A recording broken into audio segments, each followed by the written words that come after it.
आप और हमने पूज्य गुरुदेव भगवान के आशीर्वाद से अध्यात्म को अच्छे से समझना है, जानना है, परखना है, पहचानना है। गुरुदेव भगवान ने जो भी कुछ देना था हमें दे दिया है, जो भी कुछ समझाना था हमें समझा दिया है। अब भाई और बहनों, इस ज्ञान को आधार बनाकर भक्ति मार्ग पर हमने स्वयं ही चलना पड़ेगा। सांसारिक तौर पर भी एक टीचर होता है, बच्चे को साल भर तक पढ़ाता है, बार बार पढ़ाता है, रिवीजन करवाता है और साल के अंत में बच्चे की परीक्षा ली जाती है कि बच्चे ने साल भर तक अच्छे से पढ़ाई की या नहीं की। जिस समय मैं पढ़ाया करता था इसका ध्यान कहाँ था, ये आगे चलकर नौकरी प्राप्त करने योग्य बनेगा या नहीं बनेगा, इन सब चीज़ों की परख करने के लिए गुरु परीक्षा लेता है। और भाई और बहनों, हम जिस स्कूल में हैं ये तो आध्यात्मिक स्कूल है। सांसारिक स्कूल में तो केवल एक नौकरी ही मिलनी होती है जो भी कन्फर्म नहीं होती है। उसके लिए भी जब तक हम पढ़ते हैं 10-15 साल, तब तक हमने हर साल एग्ज़ाम देने पड़ते हैं। और यहाँ तो सतलोक जाने की बात है, सदा सदा के लिए मोक्ष प्राप्त करने की बात है। तो भाई और बहनों, परमात्मा यहाँ भी परीक्षा लेंगे। गुरु शिष्य का नाता है, जहाँ जहाँ गुरु शिष्य का नाता होता है वहाँ वहाँ परीक्षा होती है। हम विद्यार्थी हैं, गुरुदेव भगवान हमारे गुरुदेव हैं, हमारे टीचर हैं। और सन 1994 से उन्होंने केवल पढ़ाया। अब जाकर 2014 में कहाँ तक था? तो भाई और बहनों, परमात्मा जो आगे आगे थोड़ा सा इंटरनेट की वजह से नेट चला गया था। तो भाई और बहनों, आप और हम जिस स्कूल में हैं, एडमिशन ले रखा है, वो आध्यात्मिक स्कूल है। और यहाँ तो सतलोक जाने की बात है, सदा सदा के लिए मोक्ष प्राप्त करने की बात है। तो जहाँ जहाँ गुरु शिष्य का नाता होता है वहाँ पर परीक्षा होती है। पूज्य गुरुदेव भगवान हमारे आध्यात्मिक टीचर हैं, हम उनके विद्यार्थी हैं, शिष्य हैं। तो परीक्षा तो गुरुदेव भगवान भी लेंगे। सन 1994 से 2014 तक उन्होंने ज्ञान दिया, बार बार रिवीजन करवाया, सैकड़ों बार, हजारों बार सृष्टि रचना सुनाई। अब परमेश्वर परीक्षा तो लेंगे। तो 2014 से हम सभी भाई बहनों की परीक्षा जारी है। और ये परीक्षा उस समय तक जारी रहेगी जब तक पूज्य गुरुदेव भगवान अपने मिशन को पूरा करके इसार जेल से बाहर नहीं आ जाते हैं। तो इस परीक्षा के दौर में आप और हम सभी भाई बहनों ने बहुत ही सावधान, बहुत ही सचेत और जागरूक रहना है। परमात्मा किसी भी पॉइंट पर परीक्षा ले सकता है, किसी को भी माध्यम बनाकर परीक्षा ले सकता है। वो माध्यम आपके घर में भी कोई हो सकता है, कोई अनुपदेशी हो सकता है, कोई भगत भी हो सकता है, कोई भी हो सकता है। गुरुदेव केवल हमारी परख करेंगे।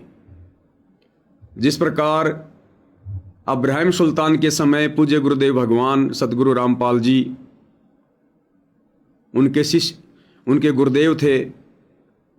अब्राहिम सुल्तान को काफ़ी वर्षों तक ज्ञान दिया, एक छोटा सा आश्रम बना के रहा करते थे। फिर अब्राहिम से कहा कि भाई अब आपको फला फला दिन सार नाम दिया जाएगा। अब्राहिम को बड़ी खुशी हुई। निश्चित समय पर अब्राहिम सुल्तान सार नाम लेने के लिए आश्रम की ओर चला। अब भाई और बहनों, कहते हैं करे करावे साइयां, मन में लहर उठा, दादू सिर दरजीव के आप बगल हो जा। सारे खेल परमात्मा खेलता है। और अब हमने ये भी समझना है कि परीक्षा क्या होती है। ये अध्यात्म है, इसमें आपको पहले बताया नहीं जाएगा कि आपसे क्या सवाल पूछे जाएंगे। सिलेबस से बाहर भी सतगुरु परीक्षा ले सकता है। परमात्मा ने अपनी एक शिक्षा, अपनी एक शिष्या के अंदर उन्होंने प्रेरणा की। अब्राहिम सुल्तान आश्रम में जिधर से आ रहा था, रास्ते में उसका घर था। उस बहन ने अपनी छत के ऊपर से कूड़ा करकट, वो कचरा वगैरह वो बाहर फेंकना था। अब्राहिम उधर से आ रहा था, परमात्मा ने समय सेट किया हुआ था। अब्राहिम जैसे ही उस बहन के घर के नीचे से गुजर रहा था, ऊपर से बहन ने वो कचरा छत से नीचे डाला। उसमें गोबर गाबर, मिट्टी विट्टी, पानी वानी, कई चीज थी। वो एज इट इज अब्राहिम सुल्तान के ऊपर आ गिरा। अब्राहिम सुल्तान ने देखा कि किसी ने मेरे ऊपर कचरा डाल दिया, गोबर डाल दिया, पूरे कपड़े गंदे हो गए। तो गुरुदेव ने कहा कि अब्राहिम सुल्तान ने लाल आंखें करके उस बहन की तरफ देखा, लाल आंखें करके, और कहा यदि आज मैं राजा होता, यदि आज मैं राजा होता तो तेरी वो हालत करता। यानी भाई और बहनों, अचानक से वो तमोगुण छा गया, अचानक से, जबकि बहुत आधीनी में रहता था, राजपाट सब त्याग दिया था। फिर भी परमात्मा कहते हैं ना कि विकार मरे मत जानियो, जू भूबड़ में आग, शतनाम के सुमरण बिना मिटे न मन का दाग। जैसे अग्नि काष्ठ के माही, ऐसी कुछ वाणी है परमात्मा जी की। तो अचानक से वो विकार जागृत हो गया और लाल आंखें करके बोला, जय मैं आज राजा होता तेरी वो हालत करता, दुनिया देखती यहां पर। ये कहकर आगे निकल पड़ा। उसको पता नहीं था कि ये मेरी गुरु बहन है। पास में कोई नदी, कोई तालाब होगा, वहां गया, नहाया धोया, कपड़े धोए, गर्मी का टाइम था, जल्दी कपड़े सूख गए, पहन के जल्दी से आश्रम में चला गया। उधर से वो बहन भी अपना सारा काम करके, उसने आश्रम में जाना था सत्संग में, वो भी चली गई, क्योंकि साल 6 महीने में एक आध बार सत्संग हुआ करता था। सत्संग के बाद परमात्मा ने बताया कि भाई जिन जिन को सार नाम लेना है वो आ जाओ, जिनको समय दिया था। अब्राहिम भी चला गया। उधर से वो बहन, वो भी वहीं बैठी हुई थी और ये सारी बातें हो ही रही थी। तो जब बहन का नंबर आया तो उस बहन ने पूज्य गुरुदेव से अब्राहिम को देखकर उसके विषय में कहा कि गुरुदेव ये कभी राजा था क्या? तो गुरुदेव ने कहा कि बेटी आप किस लिए पूछ रही हो? ये बहुत बड़ा राजा था, इसने बहुत बड़ा इसने त्याग किया है। तो गुरुदेव ने कहा कि बेटी आप क्यों पूछ रही हो? तो उसने कहा कि गुरुदेव यो अब भी राजा ही है, इसने छोड़ा कुछ नहीं है। तो गुरुदेव ने कहा कि क्या हुआ? बोला ऐसे ऐसे ये घर के नीचे से गुजर रहा था और गलती से इसके ऊपर कूड़ा करकट गिर गया, तो इसने मुझे ऐसे ऐसे बोला। तो गुरुदेव ने कहा कि चोखा बेटी तूने मेरे को बता दिया, जबकि खेल सारे परमात्मा के ही थे। अब्राहिम का जब नंबर आया तो बिल्कुल दास भाव में, अधीन भाव में, ये परमात्मा आपके दास को सार नाम दे दीजिए। तो गुरुदेव ने कहा कि बेटा अभी तू राजा है, अभी तू राजा है। उसने कहा जी नहीं नहीं नहीं, मैंने तो राज छोड़ दिया। गुरुदेव ने कहा कि नहीं छोड़ा भाई, तूने राज छोड़ दिया लेकिन ये राजपना नहीं छोड़ा तूने, बेटा अभी तू राजा है। अब उसने सोचा भाई क्या पता तो क्या बात हो गई होगी। गुरुदेव ने अगली तारीख रख दी, अगले साल आना, इस समय चला गया। बाद में वो सोचता रहा कि भाई क्या हुआ क्या नहीं हुआ। तो जब भगत अपने गुरु से दीक्षा लेने जाता है, सतनाम लेने जाता है, सार नाम लेने जाता है, तो भाई और बहनों ये परीक्षा नहीं हुआ करती है कि प्रथम मंत्र सुना दे, ये कमल किसका है, ये मंत्र किसके हैं। ये परीक्षा नहीं होती है। परीक्षा तो परमात्मा ले लेता है। जब भगत सार नाम लेने के लिए, सतनाम लेने के लिए जब घर से निकलता है ना, और जब तक गुरुदेव के पास पहुंचता है, तब तक परमात्मा बीच में परीक्षा तो ले लेते हैं। आप घर से नहा धो के निकले, सार नाम लेने के लिए बस में बैठ गए और जरा सी सीट की बात को लेकर आपस में झगड़ा कर मरे। आप 2 की सीट है, 2 जने बैठे हो, कोई लेडीज आ गई, बेचारी की गोद में बच्चा है, वो खड़ी हुई है, दुखी हो रही है, सबकी तरफ देख रही है, लेकिन कोई सीट नहीं देख रहा। वो भगत भी बैठा है जो सार नाम लेने जा रहा है, वो भी खड़ा नहीं हो रहा। हो गई परीक्षा। जो अपने सु और के एक के पीठ पिछान। कंडक्टर के साथ में खुले पैसों के लेके तू मैं हो गई। तो परमात्मा ना जाने कहां और कैसे भगत की परीक्षा ले लेगा। तो अब्राहिम सुल्तान की परमात्मा ने इस प्रकार से पहले परीक्षा ले ली। वहां जाकर ये नहीं पूछा कि तूने पवन दास की वीडियो देखे कि नहीं देखे। देखता है तू पवन दास के वीडियो? मैनेजमेंट के बारे में आपके क्या विचार हैं? कितनी तारीखों पर गए इशार में, कितनी हाजिरी लगाई। ये इस प्रकार की परीक्षा नहीं होती है जो ये वर्तमान में सतलोक आश्रमों में ली जा रही है। ये तो गुड्डा गुड्डी का खेल खेल रहे हैं, बच्चों वाला खेल खेल रहे हैं। अरे तुम देने जा रहे हो किसी को सार नाम, और उल्ट तुम तो राग द्वेष फैला रहे हो कि पवन दास की वीडियो देखता कि नहीं देखता। तुम तो द्वेष फैला रहे हो भक्तों में आपस में। तुम तो एक दूसरे का दुश्मन बना रहे हो भक्तों को। सार नाम लेने वाली आत्मा तो राग द्वेष से दूर होती है, और तुम उनके अंदर राग द्वेष भर रहे हो कि पवन दास की वीडियो देखता कि नहीं देखता। अगर देखता तो सार नाम नहीं मिलेगा। दुश्मनी पैदा कर रहे हो तुम तो। अरे सबकी जेब में मोबाइल है, यूट्यूब फेसबुक सबके पास में है, दुनिया भर के वीडियो आते हैं। पवन दास तो फिर भी कोई अच्छी बात बताता होगा, गुरुदेव के ज्ञान आधार से बताता होगा। ये बाकी समय क्या तुम्हारे सारे भगत ये सत्संग सुनते हैं क्या इन मोबाइलों में? ये दुनिया भर के नाटक और फिल्में और गंदी संदी फिल्में और ये रील वगैरह शॉर्ट वीडियो वगैरह ये नहीं देखते क्या? ये जो सार नाम लेने जाते हैं, सार शब्द लेने जाते हैं, वो बकवाद नहीं देखते क्या? वो पवन दास की वीडियो से अच्छे हैं क्या वो फिल्में? तो काहे का सार नाम काम करेगा तुम्हारा? तुम पहले भक्तों में राग द्वेष पैदा कर रहे हो। तो अब्राहिम की परमात्मा ने कैसे परीक्षा ली? रास्ते में ले ली। तो भाइयों और बहनों, आप और हमने उस परीक्षा के लिए तैयारी करनी है जो परीक्षा असल में गुरुदेव भगवान वो अमर मंत्र देते समय आप और हमारी लेगा। वो ना जाने कहां ले लेगा, किस समय ले लेगा, किस रूप में ले लेगा। आपके बेटा बेटी को माध्यम बना देगा, आपके रिश्तेदारों को माध्यम बना देगा, रास्ते में बस के कंडक्टर को माध्यम बना देगा, कुछ भी खेल खेल देगा परमात्मा। यदि हमने पास होना है तो एक ही फॉर्मूला है, यो गुरु ज्ञान विज्ञान वाणी जीवित ही जग में मरो। हमने बिल्कुल गली का रोड़ा, कंकड़ पत्थर होते हैं ना, रास्ते का रोड़ा जैसे अब्राहिम बन गया था। रास्ते का कंकर कोई भी चलता हुआ ठोकर मार देता है, कंकर कुछ नहीं बोलता। इसको कहते हैं जीवित मरना।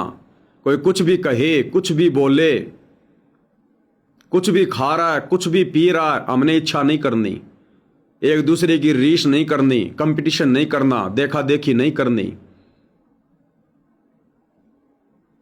तो हमने वो रिहर्सल करनी है, क्योंकि परमात्मा परीक्षा लेगा, देखेगा कि ये योग्य है या नहीं है उस अमर मंत्र को जाप करने का, उसको धारण करने योग्य है कि नहीं है। अरे भारत सरकार भी एक सैनिक को बॉर्डर पर हथियार देकर उस समय भेजती है जब पहले 9 महीने उसकी ट्रेनिंग लेती है। 9 महीने अच्छे से उसकी ट्रेनिंग लेती है कि ये इस हथियार को संभालने के योग्य है या नहीं है, ये दुश्मन का सामना कर पाएगा या नहीं कर पाएगा। और यहां तो भाई और बहनों अमर मंत्र, सार नाम, सार शब्द, सतलोक जाने का मार्ग है। तो परमात्मा अच्छे से चेक करेगा, तोड़ के मरोड़ के, जलाऊं भी तपाऊं भी, चिमटे से खाल उतारूं, फिर भी जो ले नाम हमारा उसको पार उतारूं। कबीर का मार्ग कठिन है नहीं कायर का काम, इस पर चले कोई शूरमा आठू पैर संग्राम। तो हमने तो उस रियल परीक्षा के लिए तैयारी करनी है, अपने आप को भगत बनाना है, दास बनाना है, आधीन बनाना है।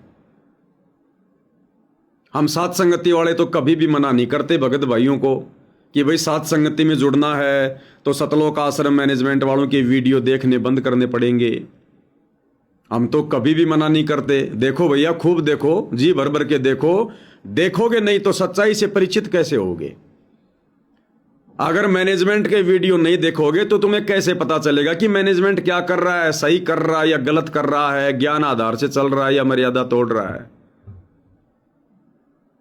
तो ये लोग पवन दास के वीडियो देखने से क्यों मना करते हैं? वो तो अच्छी बात है भाई, संगत आश्रमों से तो जुड़ी हुई है, आश्रमों की विचारधारा से तो संगत भली भांति परिचित है। अब पवन दास के भी वीडियो देखने चाहिए ताकि दोनों की तुलना कर सके, सही क्या है गलत क्या है। कहे कबीर सोए जन मेरा, जो नीर खीर का करे निबेरा। खुद हमारे गुरुदेव भगवान ने हमें भक्ति मार्ग को समझाने के लिए अपने भी सत्संग सुनाए, अपनी भी पुस्तकें पढ़ाई, और नकली धर्म गुरुओं की भी सत्संग सुनाए, उनकी भी पुस्तकें पढ़ाई। जब तक दोनों के पैकेट में रखी चीज को देखेंगे नहीं तो पता चलेगा क्या आइटम है। तो फिर ये सतलोक आश्रम मैनेजमेंट वाले पवन दास के वीडियो देखने के लिए क्यों मना करते हैं भाई? ये संगत को गुमराह होने से बचाने के लिए नहीं। गुमराह संगत कहीं जागरूक ना हो जाए, कहीं सचेत ना हो जाए, कहीं आश्रमों में आना ना छोड़ दे, हमें ज्योति पाठ और दान का पैसा देना ना छोड़ दे, कहीं हमारा धार्मिक धंधा बंद ना हो जाए, कहीं पवन दास के सच्चाई वाली वीडियो देखकर कहीं संगत साध संगति से ना जुड़ जाए, मर्यादा में रह के भक्ति ना कर ले, अपनी आत्मा का कल्याण ना करवा ले। इसलिए काल वीडियो देखने से मना करवाता है और डराता है कि पवन दास की वीडियो देखोगे तुम्हारा नाम खंड हो जाएगा। अरे एक बात बताओ, पवन दास के वीडियो में क्या है क्या नहीं है, इन आश्रम वालों को कैसे पता चला? भाई आश्रम वाले तुम्हें मेरे वीडियो देखने के लिए मना करते हैं तो इन्होंने पहले मेरे वीडियो देखे हैं ना, ये मेरे हर वीडियो देखते हैं ना, तभी तो ये तुम्हें मना करते हैं कि पवन दास का वीडियो मत देखना, क्योंकि पहले ये देख रहे हैं। तो क्या इनका नामखंड नहीं होता? ये भगत नहीं है क्या? इनके ऊपर कोई लेमिनेशन लगा हुआ क्या अलग से, कोई वाटरप्रूफ है जो पवन दास के वीडियो देखने से इनका नामखंड नहीं होता और आम संगत का नामखंड हो जाएगा? तो अगर ये आश्रम वाले मेरे वीडियो नहीं देखते हैं तो इनको क्या पता कि मेरे वीडियो देखने से नामखंड हो जाएगा, जो ये संगत को बताते हैं। तो भाई और बहनों, ये टोटली आप लोगों को मूर्ख बनाया जा रहा है। आप लोगों को एक पिंजरे में कैद करके रखा जा रहा है कि आप सच्चाई से परिचित ना हो जाओ, क्योंकि जो एक बार सात संगति की वीडियो देख लेता है वो मालिक के ज्ञान आधार से चलने लगता है। जो गुरुजी ने सत्संगों में बताया, पुस्तकों में लिखा है ना, फिर भगत उस हिसाब से भक्ति करता है। फिर वो देखा देखी में नहीं चलता, भेड़ चाल में नहीं चलता, वो किसी कोऑर्डिनेटर के पीछे या गुरुजी के बेटा बेटी के पीछे नहीं चलता। फिर वो उसको पता चल जाता है कि हमने तो भक्ति करनी है, भगवान प्राप्त करना है, और हमारे गुरु ने जो मार्ग बताया हमने तो उस अनुसार भक्ति करनी है। गुरु का परिवार हमारा क्या लगे भाई, हम क्यों चले गुरु के परिवार के अनुसार? मैनेजमेंट हमारा क्या लगता है? हमें क्या लेना देना किसी मैनेजमेंट से? दुनिया भर के मैनेजमेंट है दुनिया में। हमने जब नाम दीक्षा ली थी तो पहले मैनेजमेंट से पूछा था क्या, या हमने पहले मैनेजमेंट की बातें सुनी थी, गुरुजी के सत्संग बाद में सुने थे? तो ये संगत को मूर्ख बनाए रखने के लिए ये लोग इस प्रकार की भ्रमणा संगत में फैला रहे हैं। तो ये तो अब संगत के ऊपर है भाई। अब संगत ने भी थोड़ा विचार करना चाहिए, इस संकीर्ण मानसिकता से थोड़ा बाहर निकलना चाहिए, अपने बुद्धि विवेक का इस्तेमाल करना चाहिए, थोड़ा ज्ञान को आधार बनाना चाहिए। आप किसी की गुलामी करने के लिए थोड़े सतगुरु रामपाल जी से दीक्षा लेकर भक्ति कर रहे हैं। अरे गुलामी भी करनी है तो अपने गुरु की करो ना। गुरु की तो गुलामी में भी स्वतंत्रता है, और गुरु भाई बहनों की स्वतंत्रता में भी गुलामी है, क्योंकि उनकी स्वतंत्रता तुम्हें काल का गुलाम बना देगी। और देख लो किस प्रकार से तुम गुलाम बन चुके हो। तुम्हारे गुरु भाई बहनों की स्वतंत्रता, 2014 बरवाला कांड, गुरुदेव जेल में जाकर बैठ गए, स्वतंत्र कर दिया संगत को। गुरु का परिवार भी स्वतंत्र हो गया, और उन स्वतंत्र लोगों ने तुम्हारे से क्या क्या कुकर्म करवा दिए। गंदी राजनीति, राजनेताओं की रैलियों में धक्के खाना, कभी बीजेपी को वोट, कभी कांग्रेस को वोट, कभी स्टेडियम बना रहे हो, कभी जाटों की धर्मशाला बनवा रहे हो, कभी आरक्षणों में बैठ रहे हो, कभी गुंडों की सीबीआई जांच का समर्थन कर रहे हो, चंदे में उनको पैसा दे रहे हो, कभी अयोध्या में भंडारा लगा रहे हो, आन उपासना, परशुराम की जयंती में जा रहे हो, आन उपासना, खुद के आश्रमों को छोड़कर अनाज मंडी सिरसा में कबीर जयंती मनाने जा रहे हो, कभी किसी नेता की रैलियों को सफल कर रहे हो। तुम्हारे से सारे उल्टे कर्म करवा दिए। तो गुरु की तो गुलामी भी हमें स्वतंत्रता प्रदान देगी, यानी सतलोक भेजेगी। गुरु की गुलामी यानी गुरु ने हमें जो नियमों में बांध दिया, अगर हम उन नियमों में बंध के चलेंगे, गुरु की गुलामी करेंगे, तो गुरु हमें अंत में स्वतंत्र कर देगा, सतलोक भेज देगा। और भक्तों की स्वतंत्रता आपको गुलाम बना देगी। जैसे आप लोग सतलोक आश्रम कमेटी की देखा देखी चल रहे हो भेड़ चाल में, और तुम्हारे से सारी मर्यादा तोड़वा दी, अब वो स्वतंत्रता तुम्हें काल का गुलाम बना के छोड़ेगी। तो हमने अंततः गुरुदेव के ज्ञान को आधार बनाकर डिसीजन लेना चाहिए। भक्तों से हमारा कोई लेना देना नहीं है। अगर भक्तों की भी संगति करनी है तो उनकी करो जो ज्ञान को आधार बनाकर चल रहे हैं, जो गुरु के ज्ञान को आधार बनाकर चलते हैं, दूसरों को चलने की प्रेरणा देते हैं। उन भक्तों की संगति करो, दृढ़ भक्तों की, अच्छे भक्तों की। इन राजनीति करने वालों की कुसंगति से आपको बचना पड़ेगा।